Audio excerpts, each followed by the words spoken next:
ஓம் ஸ்ரீராம ராம ராமேதி ரமே ராமே மனோரமே சகசிரநாம தத்துல்யம் ஸ்ரீராம நாம வராணனே.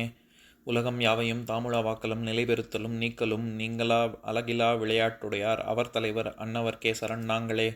எத்திர எத்திர ரகுநாத கீர்த்தனம் தத்திர தத்திர கிருத்தமாஸ்தகாஞ்சலிம் வாஷ்பவாரி பரிபூர்ணலோச்சனம் மாருதிம் நமது ராட்சசாந்தகம். அஞ்சிலே ஒன்று பெற்றான் அஞ்சிலே ஒன்றை தாவி அஞ்சிலே ஒன்று ஆறாக ஆரியர்க்காக ஏகி அஞ்சிலே ஒன்று பெற்ற அணங்கை கண்டு அயலாரூரில் அஞ்சிலே ஒன்றை வைத்தான் அவன் எம்மை அழித்துக் காப்பான். இன்னைக்கு நம்ம கம்பராமாயணத்துல பாலகாண்டத்துல கார்முக படலத்துல 19வது பாடல் பார்க்க போறோம். சித்திரம் இங்கு இது ஒப்பது எங்கு உண்டு, செய்வினையால் வித்தகமும் விதிவசமும் வெவ்வேறே புறம் கிடப்ப அத்திருவை அமரர் குலம் ஆதரித்தார் என அறிஞ இத்திருவை நிலவேந்தர் எல்லாரும் காதலித்தார். இதுதான் பாட்டு. இப்ப நம்ம பதம் பிரிச்சு பொருள் பார்க்கலாம். அறிஞ யாவும் அறிந்தவனே, செய்வினையால் தாம் செய்யும் தொழிலை கொண்டு வித்தகமும் தம் வில்வன்மை முதலிய திறமையும் விதிவசமும் ஊழ்வினையின் பயனும் வெவ்வேறு புறம் வேறு வேறான இடத்திலே கிடப்ப பிரிந்து கிடந்த நிலையில் அத்திருவை திருப்பார்கடலில் இருந்து தோன்றிய திருமகளை குல அமரர் தேவர் கூட்டத்தார் ஆதரித்தார் என விரும்பியவாறே இத்திருவை எமக்கு கிடைத்த இந்த சீதையை நிலவேந்தர் எல்லாரும் நில உலகை ஆளும் அரசர் எல்லாரும் காதலித்தார், விரும்பினர். இது ஒப்பது இச்செய்தியை ஒப்பதாகிய சித்திரம் அதிசயம் இங்கு எங்கு உண்டு, இவ்வுலகத்தில் எங்கே உள்ளது, எங்கும் இல்லை அப்படிங்கிறது பெறப்படுகிறது. குறிப்பால் நாம் உணர வேண்டியது. இப்ப நம்ம இந்த பாட்டுல இருக்கக்கூடிய நயங்களை பார்க்கலாம். அதாவது சதானந்த முனிவர் ராமனை பார்த்து சொல்றாரு, அறிஞனே. அறிஞனேன்னா எல்லாம் தெரியும், எல்லாம் அறிந்தவனே அப்படின்னு அர்த்தம். அதாவது செய்வினையால் வித்தகமும் விதிவசமும் வேறு வேறு புறம் கிடப்ப அப்படிங்கிறாரு. இந்த இடத்துல செய்வினையால் வித்தகம், வித்தகம்னா வித்தை அப்படின்னு அர்த்தம். சிவதனுச வளைச்சு நாணேற்றி அம்பு எய்யக்கூடிய திறமை அப்படின்னு அர்த்தம்.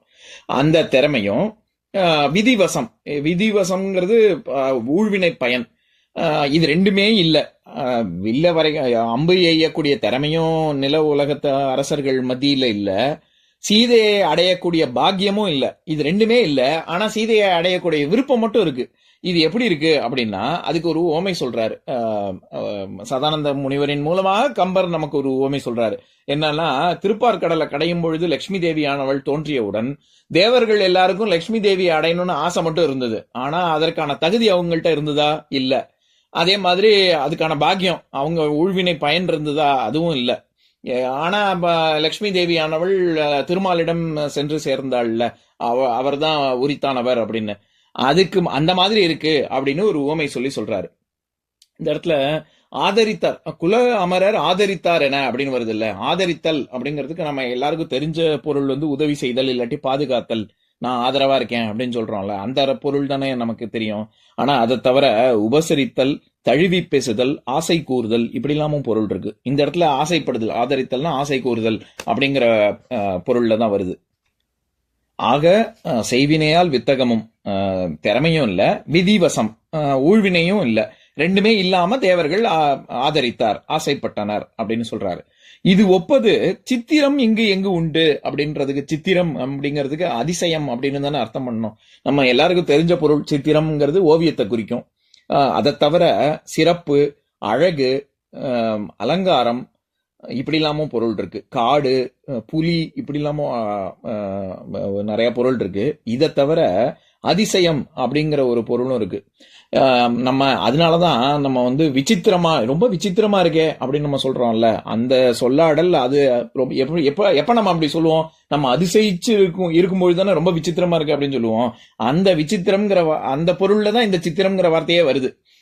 அதனால இந்த நம்ம கிட்ட தகுதியும் இல்ல, அதுக்கான ஊழ்வினையும் இல்ல, ஆனா ஆசை மட்டும் இருக்கே அப்படிங்கிறது இது எப்படி இந்த மாதிரி விசித்திரமா இருக்கு. இப்படி அரசர்கள் இருக்காங்களே, மற்ற அரசர்கள்லாம் இப்படி இருக்காங்களே, நீ ஒருத்தன் தான் தகுதியானவன் சீதையை மணப்பதற்கு, ஆனா மற்ற அரசர்கள்லாம் இப்படி ஆசைப்படுவதே எனக்கு விசித்திரமா இருக்கு அப்படின்னு சதானந்தர் சொல்வதாக இந்த பாடல் அமைந்திருக்கு. இப்ப நான் பாட்டை இன்னொரு தடவை படிக்கிறேன், கேளுங்க. சித்திரம் இங்கு இது ஒப்பது எங்கு உண்டு, செய்வினையால் வித்தகமும் விதிவசமும் வெவ்வேறே புறம் கிடப்ப அத்திருவை அமரர் குலம் ஆதரித்தார் என அறிஞ இத்திருவை நிலவேந்தர் எல்லாரும் காதலித்தார். இன்னொரு நாள் இன்னொரு பாட்டு பார்க்கலாம். ஓம் சாந்தாகாரம் புஜகசயனம் பத்மநாபம் சுரேஷம் விஸ்வாதாரம் ககனசத்ரசம் மேகவர்ணம் சுபாங்கம் லக்ஷ்மீகாந்தம் கமலநயனம் யோகிஹிருத்யானகம்யம் வந்தே விஷ்ணும் பவபயஹரம் சர்வலோகைகநாதம். உம்பரோடு இம்பர்காரும் உலகம் ஓர் ஏழும் ஏழும் எம்பெருமான் என்று ஏத்தி இறைஞ்சி நின்று ஏவல் செய்ய தம்பியரோனும் தானும் தருமமும் தரணி காத்தான் அம்பரத்து அனந்தர் நீங்கி அயோத்தியில் வந்த வள்ளல்.